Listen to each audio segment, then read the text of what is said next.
this video, I want to talk about the willingness to act as something very different than the action itself.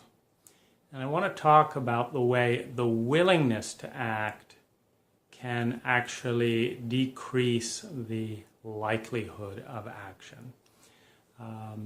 And in relationship, I think there's a couple of willingnesses that are really important to be clear about. And the first willingness is the willingness to end.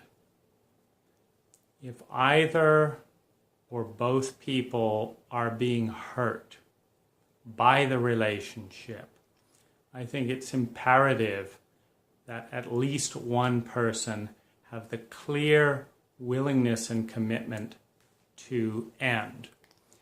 Now, this can take several forms because it doesn't necessarily mean the end of the relationship, but it is the willingness to end a destructive relationship clearly as soon as it becomes destructive in any way. So, what are the ways to end a destructive relationship? One is make adjustments. It may be toxic, like some medicine is beneficial at 3 parts per million, but is toxic at 10 parts per million. In other words, if you just decrease the dosage of the relationship by 2/3, it becomes healthy. And if it gets closer, it becomes more and more toxic. So sometimes it's regulating the intensity and the proximity of the relationship. It might be toxic to live together, but highly beneficial to visit each other in each other's houses just about every day. It might be toxic to live together 24/7 constantly, but maybe every other month. I'm in a relationship right now where we spend 24/7 together for a month to 2 months, and then we spend a month apart and Skype. And because I'm the dominant personality, one of the reasons I don't necessarily consider it in the most, to be more healthy to be together all the time is that when we're apart, my partner has much more flexibility to experiment and nourish parts of herself that I may not be able to nourish. And so, there's an important question in the intensity. At the same time, something may be toxic at a level of once a week, but be highly beneficial if it's 24/7. It depends on how each person is built. But with the clarity to end a destructive relationship, as soon as something begins to feel unhealthy, you want to head it off immediately. Hey, time out. This is not feeling healthy. Can we talk about it? If we can't talk about it, then it's definitely not healthy. And so that's, when the willingness to disengage becomes important. However, if you can say, this, and this doesn't feel right to me, and it's going downhill. We've got a trend where it's going downhill. There's a basis to say we should either end this now or we need to change the variables. And changing the variables is not, I'll do better, give me another chance. Changing the variables is looking at the environment. If the issue of friction is one person is overcommitted in another area of their life, that's not going to change unless those commitments change. And if those are more important things, then the relationship should end to support them in showing up for them. If those are not more important things, they need to be let go to honor the relationship. The willingness to end. What else? The willingness to be honest is another really important willingness. Depending on the relationship, there may or may not be the time and interest to know every single thing about one another, but there needs to be the willingness to know, the willingness to speak, and the willingness to know. The willingness to go to joint therapy as a proactive or a reactive measure. I think proactive is better to form a bond with a good joint therapist. The willingness to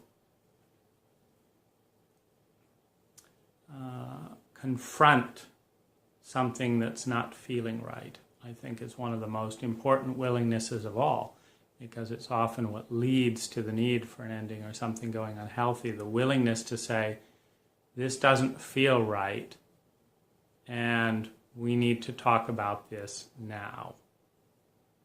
Oh, well, can we talk about it next Tuesday or something?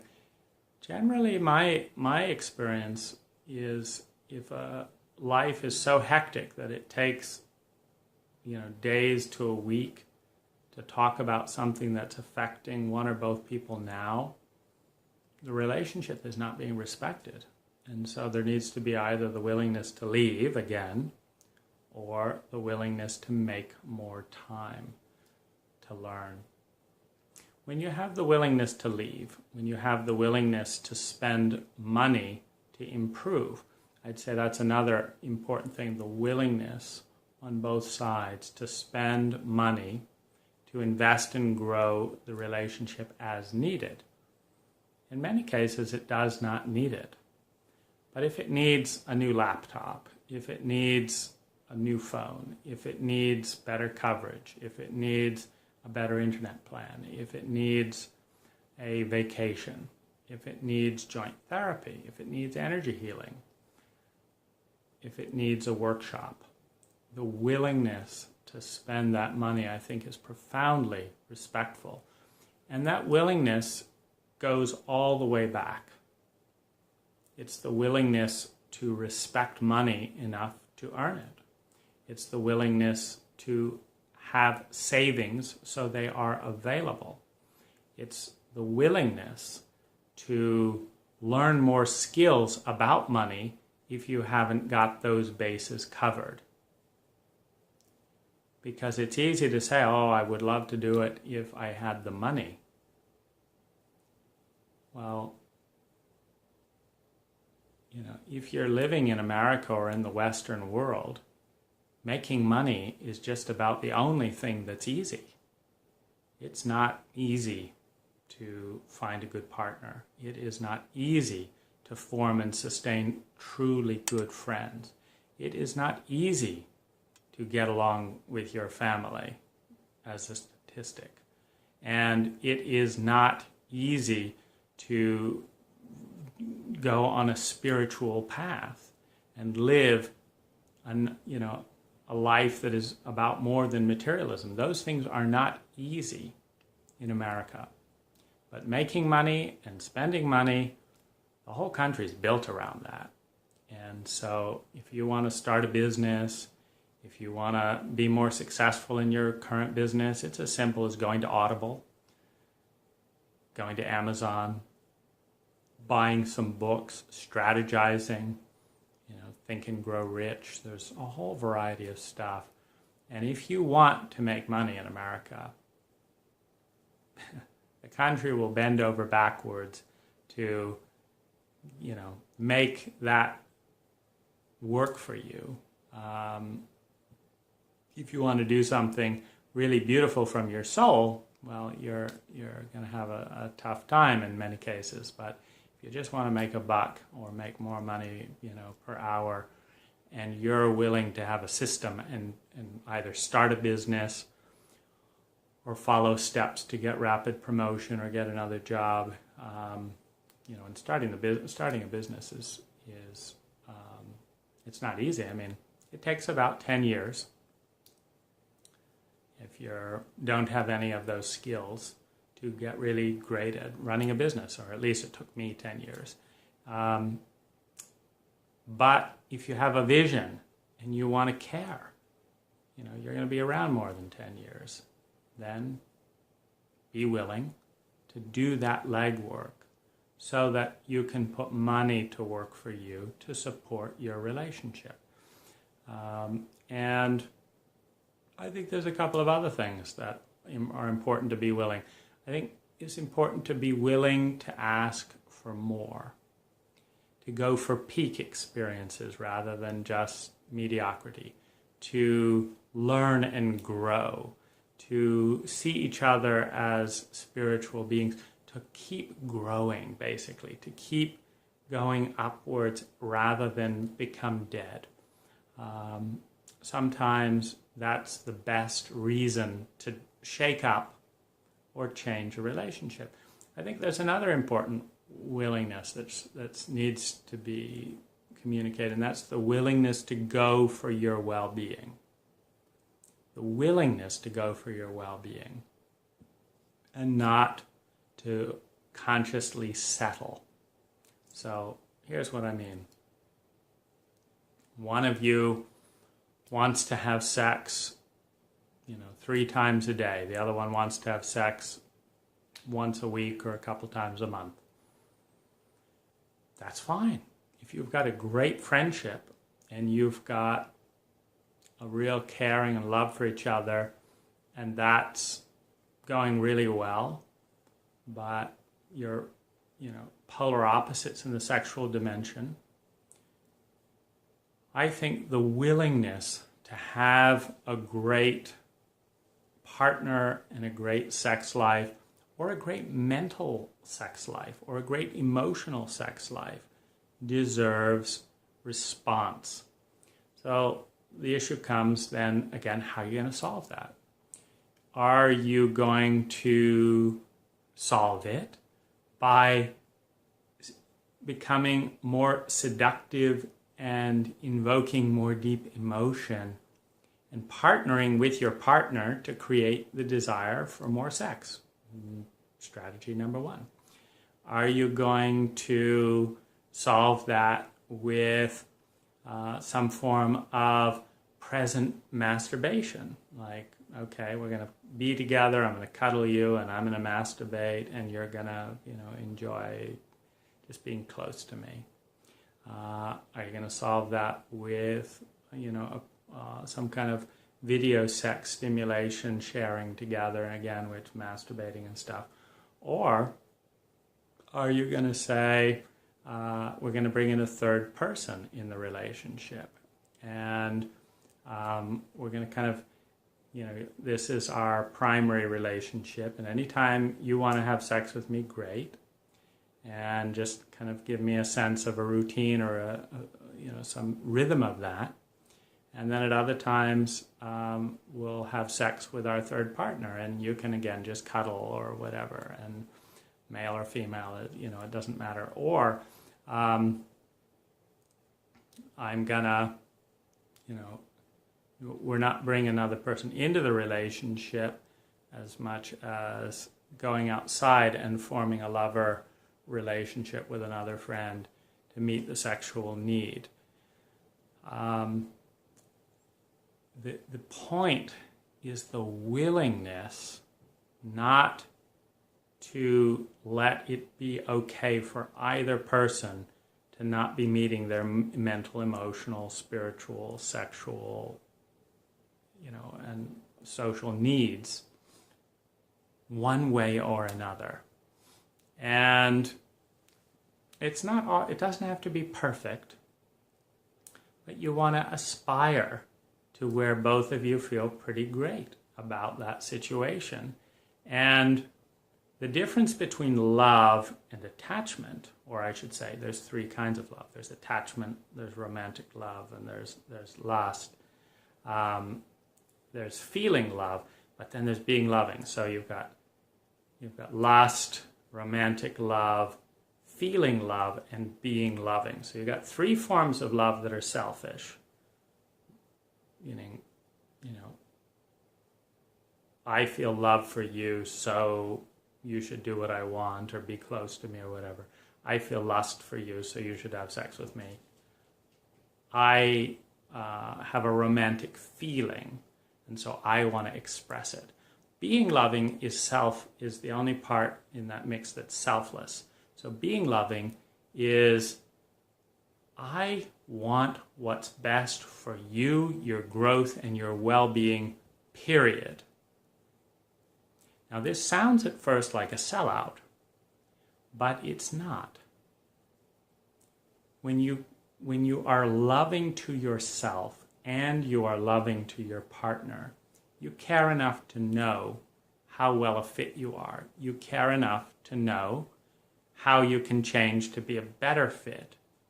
And you care enough to know if someone's well-being would be better off not being in relationship with you at all, for whatever reason, or being in relationship in a different way. So being loving is about putting the other person first. Now, this is not at your expense. When you're truly loving, this resolves. When you're self-centered, it doesn't. But when you're truly loving, if you're clear that your partner would be happier in another relationship, and you have that kind of love, you are happy that she's in another relationship or he's in another relationship. When you've just got the first, the romantic love, the lust, and the feeling, I love you, therefore you should be close to me, I love, and also I should say attachment, so you've got attachment. These things are all about us, I'm attached to you, therefore you can't enjoy yourself because I need you. So this is selfish love. There's nothing wrong with it. It's just for a relationship to stay healthy over time, you need both people to care enough about each other that they move beyond that into selfless love. So that you have to be willing to let go as well as to hold tight. Willing to encourage someone to do their project rather than willing to only seduce them. Willingness to put their needs first. Now this is not a sellout because again, if you love someone enough, you want that. Number two, it's not based on martyrhood. It's based on self-love. It's based on being loving to oneself. It's knowing that in the reverse. Meaning that if you would be happier alone or with any other person, being loving to yourself, not just feeling attached to your existing partner, but being loving to yourself, is the commitment, the courage to, first of all, bring that opinion up to your partner. I believe I would be happier with another person for these reasons.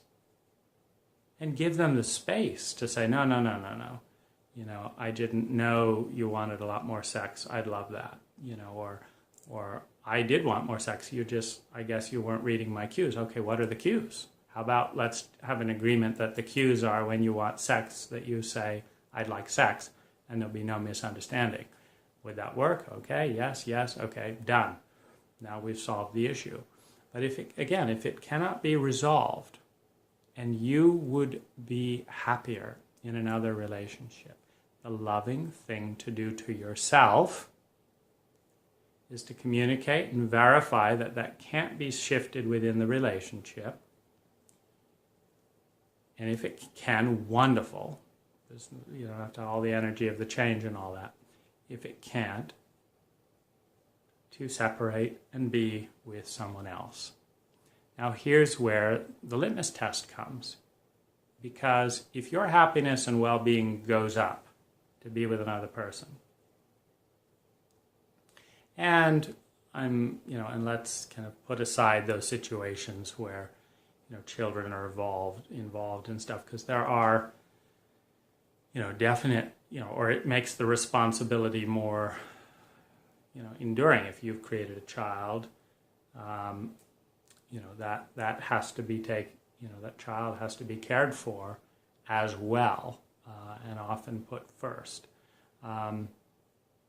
or if you've gotten someone sick because they did something that worked for you and now they're sick and stuff, you've got to help that person get better.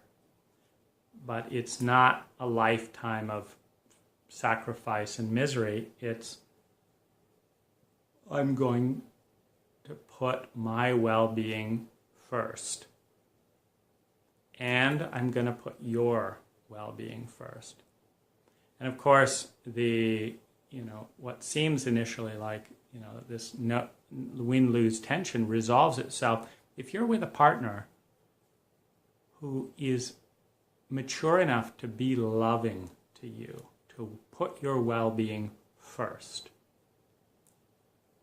They will grieve, of course. All the parts of the selfish love in them will go through contraction. And they will be willing to do that, to support you to grow. If they're not, and they are clear that your well-being would go up, they're not being loving. They may love you. They may lust for you. They may need you. They may be attached to you. They may feel some romantic feelings. But they're not being loving. Being loving is the only selfless part of the 5 arenas of love that I've just mentioned. And that's the willingness to put the other first. So they're going to support you. And you're going to honor a love that's that big. And that love may even be able to grow into a deep friendship. Because when two people truly are honest and put each other first, there's a chance for love to deepen. Even as well-being, maybe initially for one it goes up, but the reality is, if you love someone, the last thing you want is to feel that their happiness is going down because of you. In other words, that they'd be happier if they didn't receive your love. That's miserable. For someone who's not selfish, that's miserable. So you're doing those who really care about you a favor to go through that journey. And the people that don't care about you will do guilt trips and manipulate you to stay. And that's exactly why you should leave. Because you're not with someone who is loving towards you enough to put your well-being first. That's probably why, or a factor in why you may need to leave. So I think these willingnesses, when they're crisp and clear and communicated, which takes impeccability of communication, they set the stage for a very healthy relationship. So what do you gain? What do you lose? You have some very difficult conversations. You may need to face that your partner lusts after you more than they care about you. Well, it's not the best mix. That will usually end in tears one way or another. You may have to face these things. You can hopefully have at least the candor and health to have that. Like, yeah, I'm more interested in sex with you than I am in doing what's optimal for your well-being unless it fits in this little narrow box that works for me. Okay. I love having sex with you too, but I'm going to start looking for a bigger love. It's like, it's okay. That's great. That's growth. Growth through honesty. So you're going to have some awkward conversations. You're going to have to be honest. You're going to have to, many of us have to own up to how self-centered our love is. That we really don't feel joy if someone moves on. We feel rage and resentment and because they're not meeting our need. And there are some situations where the need has been co-created, and so the need needs to be met, particularly if someone's left their job, be in the relationship, and now the person who still has their job wants to move on, this person doesn't have a job, you have to be ethical. It's like, okay, I'm going to give you 6 months of pay so that you have time to find a good job and support you in that. And you're going to support me to have a greater well-being by finding a better match. And we're both going to take responsibility for the fact that we did not screen well enough, or we made that job choice before going deep and really seeing how compatible we are. We rushed in. That's on us, not me, not you. It's on us. We both made that choice. So these are some of the things that I've found lead to a healthier, cleaner relationship. And anyone can do them in one of two ways. You can bring up these topics and find your partner is completely unable and unwilling to talk about them, in which case, if you want to talk about them, you can begin the extricating process and find someone who will. Or you can have these conversations if you have a partner that's willing to talk about them. And I think a determination and a willingness to find someone that's able and willing to talk about these things is just kind of baseline foundation, and that's on us. It's not easy, but it can be done. So good luck in using your passion for will, for excellence to create well-being.